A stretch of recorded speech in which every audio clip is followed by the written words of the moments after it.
sudah kita dapat menceritakan apa dan sesaat lagi acara.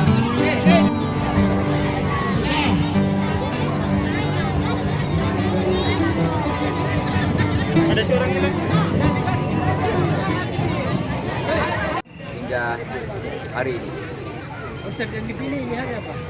Konsep ini untuk membudayakan masyarakat di hari kemerdekaan ini kembali dengan adanya suatu perjuangan mengingatkan kita betapa sulitnya mereka para pahlawan keluar dari suatu penjajahan. Sama halnya dengan hari ini di mana pandemi COVID-19 kurang lebih 3 tahun membungkus suatu kegiatan masyarakat hingga ada keterbatasan di masyarakat yang tidak bisa lagi dilakukan. Alhamdulillah hari ini bisa kita laksanakan di Kecamatan Dompanua hingga masyarakatnya antusias untuk kegiatan ini. Tadi pakai kostum apa pesertanya?